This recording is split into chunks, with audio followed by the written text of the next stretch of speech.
How to hide chat on Instagram. Now, the first thing you have to do is to go to your profile icon and click on these three lines right here.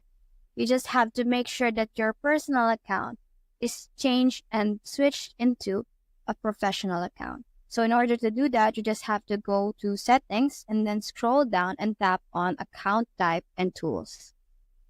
Now you just have to click on switch to professional account and then hit continue.